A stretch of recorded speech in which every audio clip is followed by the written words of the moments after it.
औज़ुबिल्लाहिमिनश्शैतानिर्रजीम बिस्मिल्लाहिर्रहमानिर्रहीम।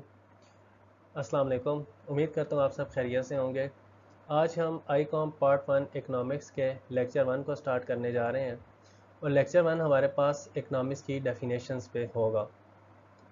अब टॉपिक 1.1 लिखने का मकसद ये है कि लास्ट लेक्चर में हमने देखा था सिलेबस में माइक्रो इकनॉमिक्स से हमारे पास 7 टॉपिक्स थे। तो पहले टॉपिक का आज पहला लेक्चर है। पहला टॉपिक जो हमारे पास था व्हाट इज़ इकनॉमिक्स अबाउट, तो उसका आज लेक्चर 1 है और इंशाल्लाह 2 लेक्चर के अंदर इसको हम कवर करेंगे। फिर इंशाल्लाह हम अपने नेक्स्ट टॉपिक की तरफ जाएंगे। तो चलें अब शुरू करते हैं। अब बाकायदा इकनॉमिक्स की डेफिनेशंस पे आने से पहले हम देखते हैं कि इकनॉमिक्स का बैकग्राउंड क्या है, क्योंकि अगर बैकग्राउंड हमें क्लियर होगा तो उसकी बेसिस पे डेफिनेशंस हमें जो तसलसल के साथ आती रही हैं अच्छे तरीके से समझ भी आएंगी और ये भी पता चलता रहेगा कि कौन सी डेफिनेशंस आगे क्यों आ रही थी। तो बैकग्राउंड के हवाले से सबसे पहले हमें ये देखना होगा कि वर्ड इकनॉमिक्स हमारे पास ड्राइव होके कहाँ से आता है, इमरजेंस कहाँ से हुई है इस वर्ड की। तो इकनॉमिक्स हमारे पास रूट वर्ड से आता है ओकिनोमोस। ओकिनोमोस इसका रूट वर्ड है जिसका मतलब होता है कि घर के मामलात का इंतज़ाम व इंसराम, यानी हाउस अफेयर्स की मैनेजमेंट। तो यहाँ से फिर हमारे पास पॉलिटिकल इकॉनमी वर्ड ड्राइव हुआ और उसके बाद इकनॉमिक्स ड्राइव हुआ। अब जो भी रूट वर्ड होता है उसकी कोई ना कोई झलक ओरिजिनल वर्ड पे आती है। ये हमारे पास ओकिनोमोस रूट वर्ड है जो मैनेजमेंट से रिलेटेड है, और इसी तरह इकनॉमिक्स जो हमारे पास ड्राइव होके आया है इसके अंदर भी मैनेजमेंट की झलक आती है। और इसमें हम ये देखते हैं कि फाइनेंशियल मैनेजमेंट कैसी होगी, चाहे वो इंडिविजुअल लेवल पे हो, नेशनल लेवल पे हो, इंटरनेशनल लेवल पे हो, फाइनेंशियल मैनेजमेंट को डील करता है इकनॉमिक्स। अब अगर हम एक इस्लामिक एरा की तरफ देखें, अगर इस्लामिक हिस्ट्री की तरफ देखें, तो इस्लामिक हिस्ट्री के अंदर तो ये सब्जेक्ट पुराना है। उसकी वजह यह है कि 15वीं 16वीं सदी में, 15th और 16th सेंचुरी में रिनेसांस हुआ था यूरोप का। यूरोप ने यहाँ से अपनी तरक्की का आगाज़ किया था। वो डार्क एजेस में इससे पहले था, डार्क एजेस से निकल के वो तरक्की के रास्ते पे आया था। तो जब यूरोप का डार्क एजेस था, जब पढ़ने लिखने का उधर तसव्वुर नहीं था, हर किस्म की ख़राबी और हर किस्म की जहालत और गुमराही यूरोप के अंदर थी, तब इस्लाम का गोल्डन एरा चल रहा था। तो जो इस्लाम का गोल्डन एरा चल रहा था उसके अंदर मुख्तलिफ़ किस्म की रिसर्चेज़ हो रही थी, मुख्तलिफ़ किस्म की बुक पब्लिश हो रही थी, वो सारा कुछ चल रहा था। तो इस्लाम के अंदर तो ये कॉन्सेप्ट पुराना है। जैसे आप इससे अंदाज़ा लगा सकते हैं कि जब डार्क एजेस थी यूरोप की, उस वक्त इमाम यूसुफ ने एक किताब लिखी थी, किताबुल खिराज, जिसके अंदर दर्जनों किस्म के टैक्सेस का जिक्र था। यानी स्पेशलाइजेशन इकनॉमिक्स के अंदर यहाँ तक चली गई थी कि सिर्फ एक टैक्स के ऊपर बुक लिखी जा रही थी जिसमें दर्जन किस्म के टैक्सेस का जिक्र था। लेकिन क्योंकि यूरोप के अंदर रेनेसांस हुआ था 15वीं 16वीं सदी में, तो यहाँ फिर तरक्की का आगाज़ तब हुआ और यहाँ तब फिर उसके बाद फिर इकनॉमिक्स की इमरजेंस हुई एज अ सब्जेक्ट। तो बेसिकली इमरजेंस हुई है 18वीं सदी में इकनॉमिक्स की, और उसकी वजह थी इंडस्ट्रियल रेवोल्यूशन। कि जब 18वीं सदी के एंड पे इंडस्ट्रियल रेवोल्यूशन आया तकरीबन 1770 में यूके के अंदर, तो उस वक्त फिर कुछ मसाइल आए। इंडस्ट्रियल रेवोल्यूशन क्या था? इंडस्ट्रियल रेवोल्यूशन ये था कि मैकेनिकल एनर्जी इंट्रोड्यूस हुई, मैस लेवल पे प्रोडक्शन स्टार्ट हुई, इंजन बने उस वक्त। तो पहले लोग जो ज़रूरियात की चीज़ें होती थी अपने घरों में बना लेते थे। अब इंडस्ट्रीज़ लग गई, बड़ी बड़ी फैक्ट्रियाँ लग गई, उसके अंदर मैस प्रोडक्शन होने लग पड़ी, तो लोग मूव करने लग पड़े उन शहरों की तरफ, उन जगहों की तरफ जहाँ इंडस्ट्रीज़ लगी थी। तो जब मूव करते तो उन्हें मुख्तलिफ़ किस्म के मसाइल आते, कितने बहुत बहुत सारे किस्म के चैलेंजेस आते, जिसमें से एक तो जब वो मूव करके आते ट्रांसपोर्ट का, आने जाने का, फिर वहाँ आके रहने का, हाउसिंग का उनके पास चैलेंज आता, फिर वहाँ खाने पीने का, नेसेसिटीज़ का और बाकी चीज़ों का चैलेंज आता, और उसके अलावा अनएम्प्लॉयमेंट का भी चैलेंज आ रहा था। अनएम्प्लॉयमेंट का कैसे? क्योंकि वो तो आई एम्प्लॉयमेंट के लिए थे। अनएम्प्लॉयमेंट का चैलेंज इस तरह आ रहा था, उन मशीनरी के लिए स्पेशलाइजेशन चाहिए होती थी, उनको चलाने के लिए स्किल चाहिए होती थी। अब एक बंदा जो गांव से उठ के आया है उसे नहीं पता होता उस मशीन पे काम कैसे करते हैं, तो उसने उस पर काम सीखना था लेकिन उसे काम नहीं आता था। तो जब वो मूव हो के आ गया, आ तो गया, रहने लग पड़ा, लेकिन उसे वहाँ एम्प्लॉयमेंट नहीं मिली। तो इस तरह के इश्यूज आ रहे थे मुख्तलिफ हवाले से, जिनको डील करने के लिए 1770 के अंदर उन्होंने फिर इकनॉमिक्स को इंट्रोड्यूस हुआ एज अ सब्जेक्ट। अब हमारे पास पहली डेफिनेशन आती है एडम स्मिथ की, जो उसने 1776 के अंदर अपनी बुक लिखी थी वेल्थ ऑफ नेशंस। 1770 के अंदर प्रॉब्लम आता है और 1776 के अंदर बुक आती है वेल्थ ऑफ नेशंस। अब काबिल गौर बात यह इकोनॉमिक्स ऑफ नेशंस हमारे पास बुक नहीं आई, वेल्थ ऑफ नेशन आई है, क्योंकि उस वक्त सिर्फ इस हवाले से ही प्रॉब्लम आ रहा था, इकोनॉमिक्स अभी ठीक तरीके से इसका ब्रॉडर कॉन्सेप्ट नहीं आया था। क्योंकि उस वक्त जो लोग आ रहे थे, जिस जगह इंडस्ट्रीज़ लगी थी, उनका मकसद भी था आके दौलत कमाना, और जिन्होंने इंडस्ट्रीज़ लगाई थी उनका मकसद भी था दौलत कमाना। तो इस वजह से वेल्थ ऑफ नेशंस हमारे पास आई है। और दूसरी चीज़ ये, वहाँ से हमारे पास एक स्कूल ऑफ थाट भी इमर्ज हुआ जिसका नाम है classical school of thought. School of thought basically एक फ़िक्र का निज़ाम होता है कि वो कौन सी फ़िलोसॉफ़िकल बेसिस हैं जिसके ऊपर आपने इस सब्जेक्ट की बुनियाद रखी हुई है। तो क्लासिकल स्कूल ऑफ थाट वालों की कुछ बेसिक्स थी, जैसे वो इनविजिबल हैंड थ्योरी, उनका ये मेन कॉन्सेप्ट था, जिसमें वो ये कहते थे कि जब भी मार्केट अपने इक्विलिब्रियम से हट जाती है, डिमांड और सप्लाई में फ़र्क आ जाता है, तो गवर्नमेंट को इंटरवीन नहीं करना चाहिए, बल्कि जो मार्केट फोर्सेस होती हैं डिमांड की और सप्लाई की, वो ख़ुद मार्केट को इक्विलिब्रियम पे ले आएंगी। और इसके अलावा एग्रीगेट सप्लाई और एग्रीगेट डिमांड की बात करते थे क्लासिकल स्कूल ऑफ थाट वाले। वो मतलब लॉन्ग टर्म की बात करते थे। और इसके अलावा गवर्नमेंट इंटरवेंशन के कायल नहीं थे, वो फ्री मार्केट चाहते थे। और साथ वो ये समझते थे कि हर वक्त मार्केट के अंदर फुल एम्प्लॉयमेंट रहती है, वक्ती तौर पे ऊंच नीच आ सकती है, लेकिन लॉन्ग टर्म में हमेशा फुल एम्प्लॉयमेंट रहती है। इसी तरह हमारे पास और स्कूल ऑफ थाट्स भी हैं, जैसे क्लासिकल स्कूल ऑफ थाट है, new classical school of thought है, केन्सियन स्कूल ऑफ थाट है। ये बेसिकली 3 स्कूल ऑफ थाट हैं जिनको हम पढ़ते हैं। इसके अलावा और भी बहुत सारे हैं, जिनमें अमेरिकन स्कूल ऑफ थाट आ जाता है, French school of thought, English school of thought, Marxism, new Marxism school of thoughts. ये सारे मुख्तलिफ स्कूल ऑफ थाट्स हैं जो आगे चल के इकनॉमिक्स में आए। खैर, अब डेफिनेशन की तरफ आते हैं। जैसे हमने जिक्र किया था कि एडम स्मिथ का सारा फोकस वेल्थ पे था, तो इकोनॉमिक्स की भी डेफिनेशन बिल्कुल सिंपल सी एडम स्मिथ की कि ये साइंस ऑफ वेल्थ है। इकोनॉमिक्स के अंदर हम सिर्फ वेल्थ को स्टडी करते हैं। अब वेल्थ से रिलेटेड क्या क्या चीज़ें स्टडी करते हैं, उसकी प्रोडक्शन कैसे होगी, उसकी डिस्ट्रीब्यूशन कैसे होगी, उसकी एक्सचेंज कैसे होगी, और उसकी कंजम्पशन कैसे होगी। यानी प्रोडक्शन होती है जिसमें फैक्टर ऑफ प्रोडक्शन इन्वॉल्व होते हैं, लैंड, लेबर, कैपिटल, वो सारे मिलके प्रोड्यूस करते हैं वेल्थ को। फिर जब वेल्थ प्रोड्यूस हो जाती है, फॉर एग्जांपल अगर हम इंडस्ट्रियल हवाले से ही लेके चलें क्योंकि उसी पे फोकस था, तो जब वेल्थ प्रोड्यूस होगी, सारा सरमाया आ गया उस सरमायादार के पास, कैपिटलिस्ट के पास जिसकी इंडस्ट्री थी, उसने आगे उस वेल्थ को डिस्ट्रीब्यूट किया वर्कर्स के अंदर डिस्ट्रीब्यूट हुई वेल्थ। फिर उन्होंने वहाँ से जाके मार्केट से चीज़ें ली, सामान ख़रीदा, किसी ने फूड ख़रीदा, किसी ने कपड़े वगैरह ख़रीदे, किसी ने जूते ख़रीदे, मुख्तलिफ़ चीज़ें ख़रीदी। तो वहाँ फिर जाके एक्सचेंज हुई वेल्थ, उन्होंने वो चीज़ें लेकर उन्हें पैसे दिए, उनके उसके बदले में कोई और चीज़ दी, तो ये एक्सचेंज ऑफ वेल्थ होगी। फिर जो चीज़ें उन्होंने एक्सचेंज की उनको उन्होंने कंज्यूम किया, जो खाना लेके आए थे उसका इस्तेमाल किया, जो बूट लेके आए थे उनको पहन के कंज्यूम किया, तो ये हमारे पास कंजम्पशन ऑफ वेल्थ होगी। यानी कि एक प्रोसीजर आगे आ गया हमारे पास, प्रोडक्शन, डिस्ट्रीब्यूशन, एक्सचेंज और कंजम्पशन। लेकिन बेसिकली जो एडम स्मिथ के मुताबिक इकोनॉमिक्स है वो साइंस ऑफ वेल्थ है, जिसके अंदर हम वेल्थ को पढ़ते हैं। अब क्योंकि सिर्फ वेल्थ पे फोकस किया था तो इस पर क्रिटिसाइज भी होना था। तो क्रिटिसिज्म जो हुआ है एडम स्मिथ की डेफिनेशन में, उसमें पहले यह था कि मटेरियलिस्टिक अप्रोच है, यानी सिर्फ मादियत पे फोकस किया गया है। इसके अलावा उसकी वजह से जो बुराइयां जन्म लेनी है, जो सोशल ईवल्स आने, उस पर फोकस नहीं। जब हर कोई दौलत के पीछे जाएगा तो फिर हर किसी के अंदर लालच आएगी, ग्रीड आएगी, सेल्फिशनेस आएगी, उस पर फोकस नहीं किया हुआ, तो ये मटेरियलिस्टिक अप्रोच है।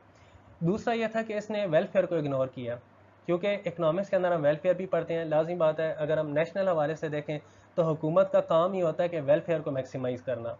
उसने जो पैसे इकट्ठे करने होते हैं उसकी कमाई नहीं होती, बल्कि जो टैक्सेस और मुख्तलिफ सूरतों में पैसे इकट्ठे हुए होते हैं उसके ज़रिए हुकूमत ने आवाम को फैसिलिटेट करना होता है, आवाम की वेलफेयर करनी होती है। और इसके अलावा जब हम खुद भी कमाते हैं तो उसके अंदर भी वेलफेयर का एस्पेक्ट बहुत ज़्यादा होता है, तो वेलफेयर को टोटली इग्नोर किया। और उसके बाद ये लिमिटेड स्कोप ऑफ सब्जेक्ट है, जैसे हमने स्टार्ट में बात की, सिर्फ वेल्थ पे फोकस है, ना इसके अंदर एथिक्स पे फोकस है, ना मोरालिटी पे फोकस है, और ना हमारा वेलफेयर पे फोकस है। तो ये हमारे पास लिमिटेड स्कोप ऑफ सब्जेक्ट आ जाता है एडम स्मिथ की डेफिनेशन का। अब दूसरी डेफिनेशन हमारे पास आती है अल्फ्रेड मार्शल की। अल्फ्रेड मार्शल ने 1890 के अंदर बुक लिखी थी प्रिंसिपल ऑफ इकोनॉमिक्स। तकरीबन एक सदी बाद एडम स्मिथ ने बुक लिखी थी 1776 के अंदर, वेल्थ ऑफ नेशंस। उसकी तकरीबन एक सेंचुरी से ज़्यादा अरसा गुजरने के बाद अल्फ्रेड मार्शल ने लिखी है प्रिंसिपल ऑफ इकोनॉमिक्स। अब देखें इसमें वर्ड इकोनॉमिक्स का यूज़ हुआ है। जो एडम स्मिथ ने नहीं किया था, क्योंकि उस वक्त नया नया कॉन्सेप्ट था। अब इसके अंदर डेवलपमेंट्स आ गई थी, अब वेलफेयर और बाकी कॉन्सेप्ट आ गए थे, जिसकी वजह से बाकायदा इकनॉमिक्स अब यूज़ होने लग पड़ा था। तो एल्फ्रेड मार्शल ने इकनॉमिक्स को यूज़ किया। और दूसरी बात कि ये जो बिलोंग करता था new classical school of thought से बिलोंग करता था, या आप ये कह सकते हैं कि new classical school of thought इसने स्टार्ट किया था। अब बेसिकली इनके कॉन्सेप्ट क्लासिकल वाली थे, बस वेलफेयर और एथिक्स और इस तरह की चंद चीज़ें थी, जिसकी वजह से new classical school of thought इन्हें कहते हैं। अब डेफिनेशन में अगर हम देखें तो पहले वही बात होगी कि इकनॉमिक्स हमारे पास साइंस है, जिस तरह हमने इंट्रोडक्शन में जिक्र किया था, जो अपना पहला लेक्चर था, कि हमारे पास साइंस है या आर्ट्स है, क्योंकि इसके अंदर एक्सपेरिमेंट्स होते हैं, उसकी बेसिस भी प्रूफ होती है कोई चीज़, तो ये हमारे पास साइंस आती है। और दूसरी चीज़, इसके अंदर हम ह्यूमन बिहेवियर को पढ़ते हैं, ह्यूमन बिहेवियर को पढ़ते हैं, और ह्यूमन बिहेवियर से डिटरमाइन होती है कि इसके अंदर किस तरह की चेंजेस आएंगी। एक तो ये चीज़ होगी कि इकोनॉमिक्स हमारे पास साइंस है, जिसमें हम ह्यूमन बिहेवियर को पढ़ते हैं। फिर एल्फ्रेड मार्शल ने कहा कि इसके अंदर हम ऑर्डिनरी बिजनेस ऑफ लाइफ को पढ़ते हैं। हम उन लोगों को पढ़ते हैं जो नॉर्मल है, जो पागल है, या वो जो रैशनल नहीं है, उनको हम इसके अंदर स्टडी नहीं करते। और उसके बाद फिर तीसरी चीज़ जो आई इम्पोर्टेंट, वो ये आई कि इसमें हम मटीरियल रिक्विसिटीज़ पढ़ते हैं। यानी कि इसके अंदर हम वही चीज़ें पढ़ते हैं जो मादी तौर पे हमें नज़र आ सकती हैं, जिनका कंट्रीब्यूशन मादी वाले से नहीं है, उसको हम इकनॉमिक्स के अंदर नहीं पढ़ते। और चौथी चीज़ फिर वेल बीइंग यानी वेलफेयर की इसने बात की थी कि इकनॉमिक्स के अंदर हम वेलफेयर को भी पढ़ते हैं। अब जो इस पर क्रिटिसाइज़ हुआ, पहला क्रिटिसाइज़ वही था कि लिमिटेड स्कोप है, क्योंकि इसने सिर्फ मटेरियल इक्विसिटीज़ की बात की है। अब वो जो मटेरियल नॉन मटेरियल थिंग्स हैं, जैसे सर्विस सेक्टर हमारे पास आ जाता है, अब डॉक्टर है, लॉयर है, टीचर है, इनका भी कंट्रीब्यूशन होता है इकनॉमिक्स के अंदर, उसका जिक्र एल्फ्रेड मार्शल ने नहीं किया। दूसरी चीज़, वो मटेरियल इक्विसिटीज़ जो वेलफेयर को प्रोमोट ना करें, उनका भी जिक्र नहीं किया, क्योंकि इसने बात की है वेल बीइंग के हवाले से। तो अब अगर कोई इलीगल थिंग्स हैं या शराब वगैरह, वाइन है, वो भी जीटीबी के अंदर कंट्रीब्यूट कर रही होती हैं, वो भी इकनॉमिक्स का हिस्सा होती हैं, लेकिन उसकी बात एल्फ्रेड मार्शल ने नहीं की, उसको हम नहीं पढ़ते। यानी जो नॉन प्रोमोटेड वेलफेयर है, उसका जिक्र नहीं किया।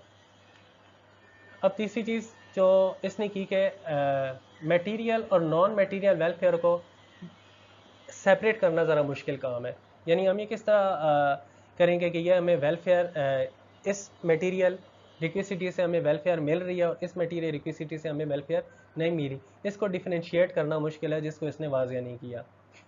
और चौथा जो क्रिटिसाइज़ हुआ था एल्फ्रेड मार्शल पे, वो ये हुआ था कि वेलफेयर तो ऐसी चीज़ है जो मेजरेबल नहीं होती। इकनॉमिक्स के अंदर हम जो भी कॉन्सेप्ट पढ़ते हैं, वो मेजरेबल कॉन्सेप्ट होते हैं। जैसे इकनॉमिक्स की हमारे पास 3 लैंग्वेजेस आती हैं, ग्राफिकल लैंग्वेज है, एक हमारे पास थ्योरेटिकल लैंग्वेज है, और एक हमारे पास मैथमेटिकल लैंग्वेज है। इन तीनों के अंदर हम कोई ना कोई चीज़ मेजर कर रहे होते हैं, क्योंकि एक्सपेरिमेंट्स की बुनियाद पे होते हैं। तो वेलफेयर मेजरेबल कॉन्सेप्ट नहीं है, ये इस पर क्रिटिसाइज़ हुआ था कि एल्फ्रेड मार्शल ने वेलफेयर का जिक्र किया, लेकिन ये मेजरेबल कॉन्सेप्ट नहीं होता हमारे। तीसरी और आखिरी डेफिनेशन आती है हमारे पास रॉबिन की। रॉबिन बेसिकली इतना पुराना इकोनॉमिस्ट नहीं है, लंदन स्कूल ऑफ इकनॉमिक्स इसने पढ़ा है, और 1932 के अंदर इसने कैसे लिखा था, जिसमें इकनॉमिक्स को इसने डिफ़ाइन किया था। रॉबिन के मुताबिक इकनॉमिक्स के अंदर वही बात कि हम ह्यूमन बिहेवियर को पढ़ते हैं, लेकिन ह्यूमन बिहेवियर का कौन सा एस्पेक्ट जिसमें मल्टीपल एंड्स और स्कार्स मीन्स होते हैं। मल्टीपल एंड्स का मतलब कि बहुत सारे ऐसे एंड्स होते हैं, बहुत सारी ऐसी जगह होती है जहाँ हम अपने पैसे खर्च कर सकते हैं, या आप ये कह लें कि हमारे पास अनलिमिटेड वांट्स होती हैं, हमारी ख्वाहिशात गैर महदूद होती हैं, अनलिमिटेड होती हैं। लेकिन हमारे जो रिसोर्सेज होते हैं, जो कमाई के ज़राए होते हैं, वो हमारे पास लिमिटेड होते हैं, वो हमारे पास स्कार्स होते हैं। तो इन लिमिटेड रिसोर्सेज के होते हुए हम अनलिमिटेड वांट्स को कैसे पूरा करेंगे, ये हम पढ़ते हैं इकनॉमिक्स के अंदर। ये यानी कि एक इकनॉमिक्स की एक थोड़ी बहुत फ़िलोसॉफिकल डेफिनेशन होगी है, डायरेक्टली इस चीज़ से रिलेटेड नहीं है। तो और तीसरी चीज़, फिर उसके अंदर हमारे पास अल्टरनेटिव यूजेस होते हैं। जैसे आपके पास 100 रुपये है, सिर्फ 100 रुपये है, या आपके लिमिटेड रिसोर्सेज हैं, लेकिन उस 100 रुपये में आपने खाना है, तो आपके पास किलो सेब भी आ सकते हैं, 1 किलो आम भी आ सकते हैं, 1 किलो आपके पास अंगूर भी आ सकते हैं। आप क्या चीज़ लेंगे? ये मल्टीपल एंड्स हैं, तो आपने चूज़ करना होता है। ये एक हमारे पास डेफिनेशन ऑफ चॉइस आ जाती है कि आपने चूज़ करना होता है कि उन लिमिटेड रिसोर्सेज के होते हैं, आप अपने अनलिमिटेड वांट्स को कैसे फुलफ़िल करेंगे। फिर एक ये भी एस्पेक्ट आता है कि अगर कोई गरीब है, तो उसकी ख्वाहिशात क्या होंगी कि मुझे खाने पीने को अच्छा मिल जाए, रहने को घर अच्छा मिल जाए, पहनने को कपड़े अच्छे मिल जाए, बेसिक नेसेसिटी अच्छी तरीके से फुलफिल हो। इसी तरह जो मिडिल क्लास है वो ये चाहेगा कि मुझे ज़रा बड़ा घर मिल जाए, मुझे एक गाड़ी मिल जाए। इसी तरह अमीर हो जाएगा, वो ये चाहेगा कि मुझे एक अच्छी सी गाड़ी मिल जाए, मुझे बुगार्डी मिल जाए, लैम्बोर्गिनी मिल जाए। इसी तरह फिर उससे आगे जाएगा, वो चार्टर प्लेन चाहेगा। लेकिन जिनके पास चार्टर्ड प्लेन है वो भी मुतमईन नहीं है, उनकी ख्वाहिशात भी और बहुत सारी हैं। तो ये एक ना अनलिमिटेड हमारे पास वांट्स होती हैं जो आगे चलती रहती हैं, लेकिन मीन्स हमारे पास लिमिटेड होते हैं। तो बेसिकली इन मीन्स के होते हैं हम किस किस ख्वाहिश को पूरा करना चाहिए, किस किस ज़रूरत को पूरा करना चाहिए, इसकी स्टडी को, इसके समझने को हम इकोनॉमिक्स कहते हैं रॉबिन के मुताबिक। अब इसके मेरिट्स हैं, क्योंकि ये एक फ़िलोसॉफिकल डेफिनेशन है और सबसे ज़्यादा पजीराई इसी डेफिनेशन को मिली हुई है। तो ये हमारे पास एक कम्प्रीहेंसिवनेस आ जाती है, इसका एक मेरिट ये है। यानी कि ये बड़ी कम्प्रीहेंसिव आ जाती है जिसके अंदर बहुत सारी चीज़ें कवर हो जाती हैं इकोनॉमिक्स से रिलेटेड। क्योंकि एक चीज़ ये है कि इकोनॉमिक्स से रिलेटेड प्रॉपर डेफिनेशन ये भी नहीं है। हर डेफिनेशन के अंदर कुछ ना कुछ कमियां, लेकिन बाकी डेफिनेशंस की निस्बत ये हमारे पास ज़्यादा कम्प्रीहेंसिव है। दूसरा, इसमें ब्रॉडर कॉन्सेप्ट ऑफ इकोनॉमिक्स को कवर किया हुआ है, यानी इसके अंदर हमारा सर्विस सेक्टर भी आ जाता है, इसके अंदर हमारी मटेरियल थिंग्स भी आ जाती हैं, इसके अंदर हमारी बाकी भी ऐसी चीज़ें आ जाती हैं जो पिछली डेफिनेशन में कवर नहीं थी। फिर ये एनालिटिकल इन नेचर है, यानी कि इसकी बेसिस पे हम एनालिसिस अपना कर सकते हैं, क्योंकि एक फ़िलोसॉफिकल डेफिनेशन है जैसे जिक्र किया। तो जब एनालिसिस कर रहे होते हैं किसी चीज़ का, तो ये एक ऐसी स्ट्रॉन्ग डेफिनेशन है जो मल्टीपल एंड और स्कार्स मीन का इस तरह जिक्र करती है जिसके होते हुए किसी चीज़ को एनालाइज करना, उस चीज़ के मुतालिक जानना जो इकनॉमिक्स से ताल्लुक़ रखती है, इस डेफिनेशन की रूह से, इस डेफिनेशन के हवाले से आसान हो जाती है। फिर हमारे पास इसके भी कुछ डीमेरिट्स आ जाते हैं, क्योंकि हर किसी की डीमेरिट्स होती हैं। जैसे पहला डीमेरिट ये है कि ये पॉजिटिव साइंस है। इसके अंदर सिर्फ एक कॉन्सेप्ट बयान किया है कि अनलिमिटेड वांस होती हैं, लिमिटेड मीन होते हैं, लेकिन इसको नॉर्मेटिव साइंस के हवाले से लेके नहीं चले। जो हम आगे पॉजिटिव नॉर्मेटिव साइंस हम देखेंगे कि किस तरह हमें पूरा करना चाहिए, इस हवाले से फोकस नहीं है। सिर्फ ये बताया है कि लिमिटेड वांट है, अनलिमिटेड मीन है और अल्टरनेटिव यूज़ है, तो ह्यूमन बिहेवियर इसके अंदर चलता है कि हम उसे पूरा कैसे करें। तो ये हमारे पास पॉजिटिव साइंस आ जाती है कि हल नहीं बताया हुआ है, सिर्फ एक प्रॉब्लम बताया हुआ है। दूसरा, इसमें मोरालिटी को डिस्कस नहीं किया हुआ है। जैसे आप देखें ना, वेलफेयर का डिस्कशन है इसके अंदर, ना मोरालिटी और एथिकल हवाले से कुछ डिस्कशन है। सिर्फ ये बताया हुआ है कि अनलिमिटेड वांट्स होती हैं, लिमिटेड मीन्स होती हैं, तो उनको पूरा करो। लेकिन इसके अंदर हलाल ज़राए से करो, हराम ज़राए से करो, वेलफेयर का भी ख्याल रखो, बाकी चीज़ों का भी कुछ करो, इस तरह का कुछ इस डेफिनेशन के अंदर जिक्र नहीं है। तीसरा, फिर लिमिटेड रिसोर्सेज का जिक्र है, जबकि हमारे पास कुछ फैक्टर्स ऐसे भी होते हैं जिसमें रिसोर्सेज लिमिटेड नहीं होती। जैसे अगर हम उन मुल्कों की तरफ चले जाएं जिनके पास इतनी मालो दौलत नहीं है, तो उनमें अगर हम देखें तो हमारे पास ह्यूमन रिसोर्स ऐसा है जो अनलिमिटेड है। यानी कि हम जितनी भी उनको हम करते जाएं, फिर भी अनएम्प्लॉयमेंट रहती है, फिर भी वहाँ से लोग रहती हैं जिनको रोज़गार नहीं मिला हुआ, पढ़े लिखे भी होते हैं, स्किल्स भी होते हैं, स्पेशलाइज भी होते हैं, लेकिन इसके बावजूद वो हमारे पास बचे रहते हैं। यानी हमारे पास वो एक किस्म के अनलिमिटेड ह्यूमन रिसोर्स होता है, लेकिन रॉबिन ने सिर्फ ये जिक्र किया है कि हमारे पास जितने भी रिसोर्सेज होते हैं वो लिमिटेड होते हैं।